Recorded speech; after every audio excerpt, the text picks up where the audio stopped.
நம்மோடு செய்தியாளர் அன்சர் அலி இணைப்பில் இணைந்திருக்கிறார். அன்சர் அலி, நியூஸ் 7 தமிழினுடைய பல்லடம் செய்தியாளர் நேசப்பிரபு மீது கொலைவெறி தாக்குதல் நடத்தப்பட்டிருக்கிறது. உயர் சிகிச்சைக்காக அவர் மருத்துவமனையில் தீவிர சிகிச்சை பிரிவில் அனுமதிக்கப்பட்டு அறுவை சிகிச்சைகளும் மேற்கொள்ளப்பட்டிருக்கிறது. தற்பொழுது அவருடைய நிலைமை எப்படி இருக்கிறது? விவரங்களை சொல்லுங்க. நேற்று இரவு பல்லடம் தாலுகா செய்தியாளர் மீது 20 பேர் கொண்ட கும்பல், மர்ம கும்பல் கொலைவெறி தாக்குதல் நடத்தி இருக்கிறது. 20 பேர் கொண்ட கும்பல் கொலைவெறி தாக்குதல் நடத்தியதில் அவரது இடது கை பெரும் சேதம் அடைந்திருக்கிறது. அதே போல இரு கைகளிலும் பாதிப்பு ஏற்பட்டிருக்கின்றன. கால்களில் வெட்டுக்காயம் ஏற்பட்டிருக்கிறது. தலைப்பகுதியின் மார்பு பகுதியிலும் ஆழமான வெட்டுக்காயங்கள் ஏற்பட்டிருக்கின்றன. இதன் காரணமாக அவர் திருப்பூரில் முதலுதவி செய்யப்பட்டு மேல் சிகிச்சைக்காக கோவை அழைத்து செல்லப்பட்டு நேற்று இரவு அங்கு தீவிர சிகிச்சை பிரிவில் அனுமதிக்கப்பட்டார்.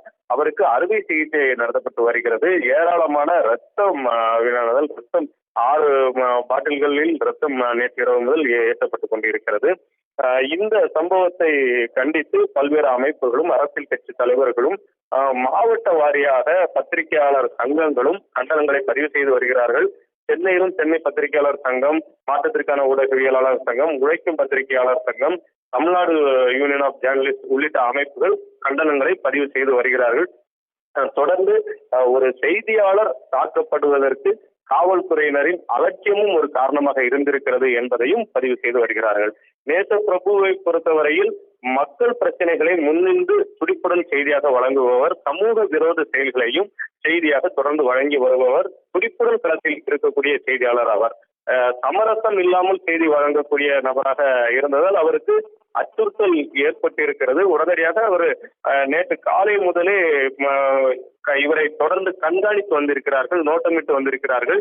இது அவருக்கு தெரிய வர இது போன்று நம்மை நோட்டமிடுகிறார்கள் என்பதை அறிந்தவுடன் அவர் என்ன செய்கிறார்னா காவல்துறைக்கு தகவல் தெரிவிக்கிறார். அவசர உதவி எண் 100க்கு அழைத்து இதே போல 2 வாகனங்களில் என்னை பின்தொடர்கிறார்கள், இருசக்கர வாகனத்தில் பின்தொடர்கிறார்கள், 6க்கும் மேற்பட்டோர் அந்த வாகனத்தில் இருக்கிறார்கள், தன்னுடைய தந்தையிடமே வந்து தன்னை பற்றி விசாரித்து சென்றிருக்கிறார்கள் என்பதை எல்லாம் அவர் அந்த அவசர உதவி எண்ணுக்கு அழைத்து தகவல் தெரிவித்திருக்கிறார். தனக்கு உடனடியாக பாதுகாப்பு வழங்க வேண்டும், தன்னை நோட்டமிடுபவர்களை விசாரிக்க வேண்டும் என்கிற கோரிக்கையை வைத்திருக்கிறார்.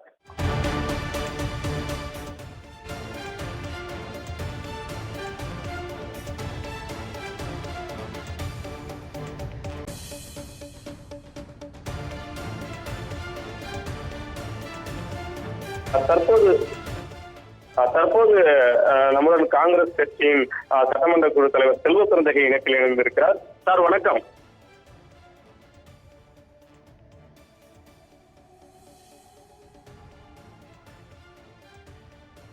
வணக்கம்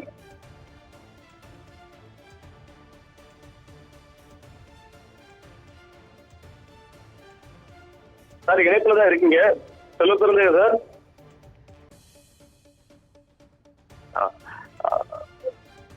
இணைப்பில் ஒரு சில தடங்கள் ஏற்பட்டு இருக்கிறது. மீண்டும் அவருடன் உரையாடலாம்.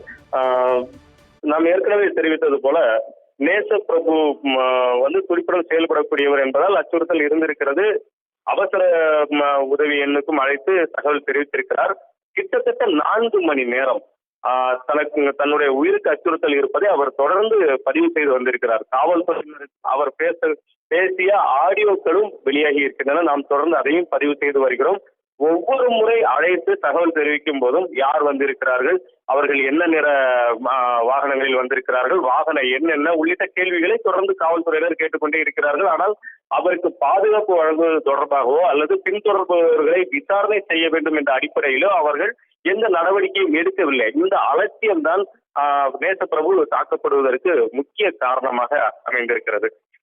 2-3 முறை தகவல் தெரிவித்தும் பாதுகாப்பு வழங்கப்படாத சூழ்நிலையில் இரவில் தன் வீட்டில் தனியாக இருக்கும்போது தோட்டப்பகுதியில் 2 பேர் இருசக்கர வாகனத்தில் வந்து நின்று கொண்டிருக்கிறார்கள், தன்னை நோட்டமிடுகிறார்கள். எனவே தன்னை தாக்கக்கூடும் என்று மீண்டும் ஒரு முறை அவர் காவல்துறைக்கு தகவல் தெரிவிக்கிறார்.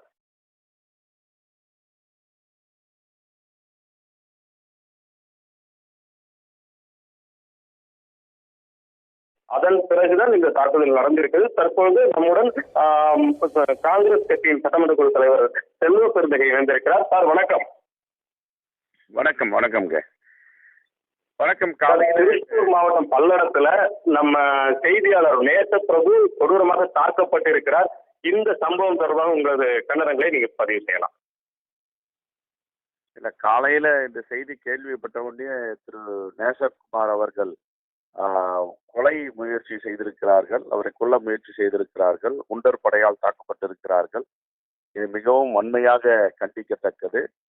கடந்த காலங்களில் தான் இப்படி பத்திரிகையாளர்கள் தாக்குவது, பத்திரிகையாளர்களை கொலை செய்ய முயற்சி செய்வது போன்ற சம்பவங்கள் நடந்திருக்கின்றன. இப்பொழுது புதியதாக இப்படிப்பட்ட சம்பவம் கொங்கு பகுதியில திருப்பூரில் நடந்திருப்பது மிகவும் வருத்தத்துக்குரியது. காங்கிரஸ் பேரியக்கத்தின் சார்பாக வன்மையாக கண்டிக்கிறேன். ஒரு பாதிக்கப்பட்ட மக்களுக்கோ அரசியல் ஏதாவது தவறு நடந்தாலோ அதை சுட்டி காட்டுவது பத்திரிகையாளருடைய தர்மமாகும். 4வது தூணாக கருதப்படுகின்ற இந்த பத்திரிகை ஜனநாயகத்தை பாதுகாக்க வேண்டியது ஒரு ஜனநாயகவாதிக்கும் ஒரு தலையாய கடமையாகும். அப்படி இருக்கும்பொழுது இப்படிப்பட்ட சம்பவங்கள் நடப்பது மிகவும் துரதிருஷ்டமானது, கண்டிக்கத்தக்கது, வேதனைக்குரியது.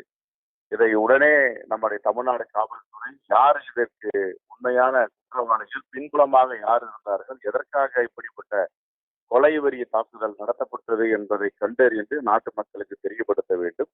இனிவரும் காலங்களில் இப்படிப்பட்ட ஒரு மோசமான நிலை, வன்முறை, கொலைவெறி தாக்குதல் நடத்துவதை தடுத்து நிறுத்த வேண்டும். குறிப்பாக மக்களிடம் என்ன நடக்கிறது என்பதை உடனுக்குடன் கொண்டு சேர்க்கின்ற பத்திரிகையாளர்களை, ஊடக நிறுவனங்களை பாதுகாப்பது நம்முடைய கடமையாகும்.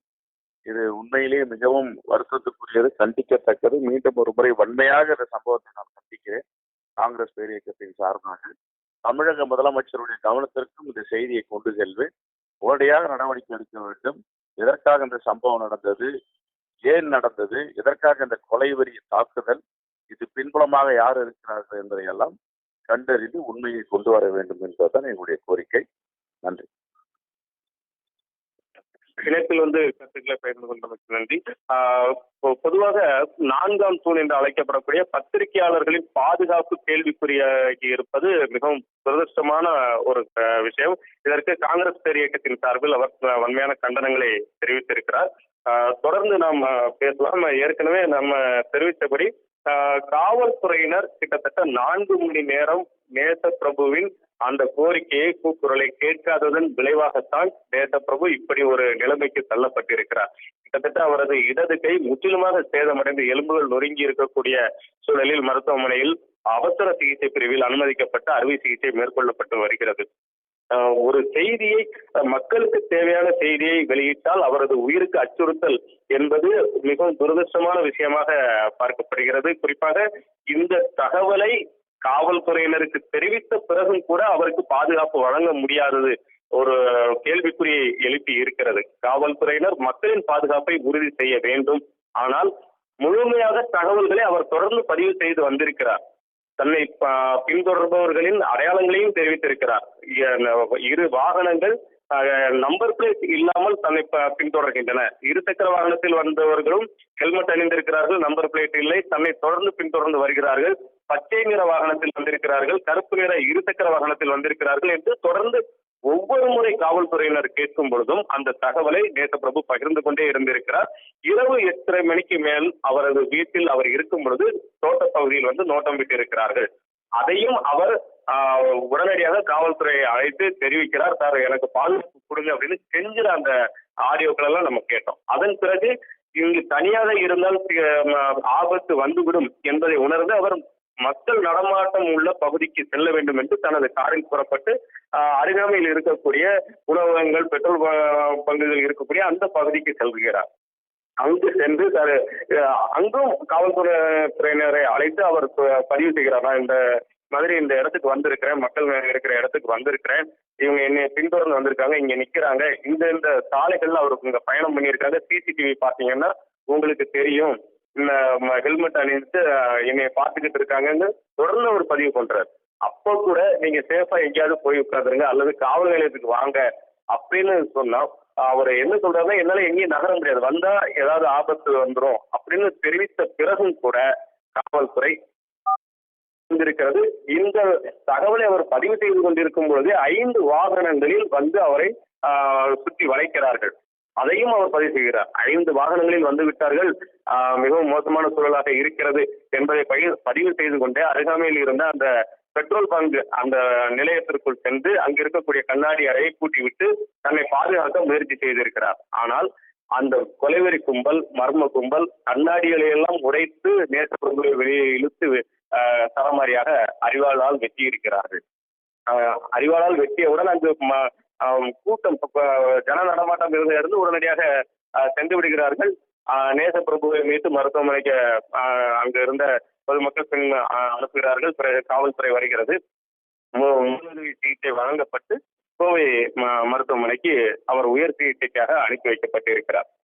இந்த ஒரு சம்பவம் திடீரென தாக்குதல் நடத்தப்பட்டால் காவல்துறை விசாரிக்கும் அந்த அடுத்த கட்ட நடவடிக்கைக்கு போகலாம். ஆனால் 4 மணி நேரமாக காவல்துறை எந்த நடவடிக்கையும் எடுக்கவில்லை என்பதுதான் இந்த அசம்பாவிதத்திற்கு முழுமுதல் காரணமாக இருந்திருக்கிறது. இது மிகவும் துரதிருஷ்டவசமானது, கண்டிக்கத்தக்க விஷயமாக இருக்கிறது. இதன் காரணமாகத்தான் உடனடியாக நடவடிக்கை எடுக்க வேண்டும், துறை ரீதியான நடவடிக்கை எடுக்க வேண்டும் என்கிற கோரிக்கையை நியூஸ் 7 தமிழ் முன்வைக்கிறது. இதே கோரிக்கையை தொடர்ந்து பத்திரிகையாளர் சங்கங்களும் பல்வேறு அமைப்புகளும் அரசியல் கட்சி தலைவர்களும் பதிவு செய்து வருகிறார்கள். சூர்யா,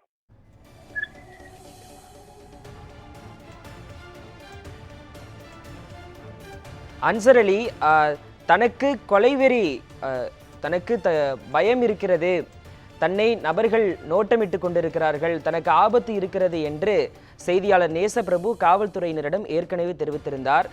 ஆனால் காவல்துறை தரப்பிலிருந்து எந்த ஒரு நடவடிக்கையும் எடுக்கப்படவில்லை. அவர்களுடைய மெத்தன போக்கு காரணமாக தற்பொழுது செய்தியாளர் மீது கொலைவெறி தாக்குதல் நடத்தப்பட்டிருக்கிறது. இதற்கு முன்பு எந்தவித நடவடிக்கையும் எடுக்காத காவல்துறை தற்போதாவது நடவடிக்கை எடுத்திருக்கிறதா? இதுவரை என்ன நடவடிக்கை மேற்கொண்டிருக்கிறது? சந்தேகத்திற்குரிய நபர்கள் என்று யாரையானும் அடையாளம் கண்டு அவர்கள் மீது வழக்கு பதிவு செய்யப்பட்டிருக்கிறதா? இந்த சம்பவம் நடந்த பிறகு நேற்று இரவு சம்பவம் நடந்த பகுதிக்கு திருப்பூர் மாவட்ட காவல் கண்காணிப்பாளர் சாமிநாதன் நேரில் வந்து ஆய்வு செய்திருக்கிறார். இந்த சம்பவம் நடப்பதற்கு முன்பாகவே நேசப்பிரபு விஷயங்களை குறிப்பிடுகிறார். இந்தந்த பகுதிகளில் வந்து நீங்கள் சிசிடிவி காட்சிகளை பார்த்தீர்களானால் அதில் தன்னை நோட்டமிடுபவர்கள் பதிவாகி இருக்கிறார்கள் என்பதையெல்லாம் தெரிவித்திருக்கிறார். ஆனால் காவல்துறை சம்பவம் நடந்த பிறகு அந்த இடத்திற்கு சென்று அங்கிருந்த 2 சிசிடிவிகளை கைப்பற்றி இருக்கிறது. மேலும் இந்த நபர்கள் பயணித்த பாதையில் உள்ள சிசிடிவிகளை தற்பொழுது கைப்பற்ற இருப்பதாக தகவல் வெளியாகி இருக்கிறது. தொடர்ந்து சிசிடிவிகளை கைப்பற்றி அடையாளம் கண்ட பிறகுதான் நடவடிக்கை தொடர்பாக தகவல்களை சொல்ல முடியும். தற்பொழுது வரை விசாரணை சென்று கொண்டிருக்கிறது என்கிற தகவலை தான் பதிவு செய்திருக்கிறார்கள்.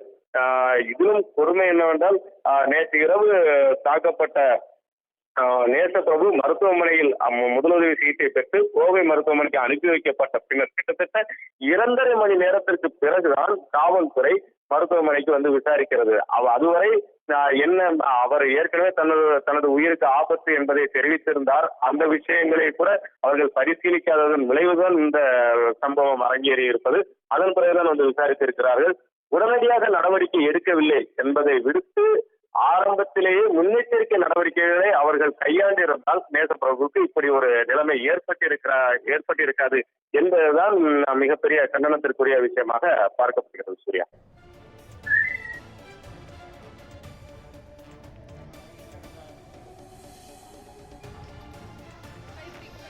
இணைப்பில் வந்து விவரங்களை தந்ததற்காக நன்றி அன்சர் அலி.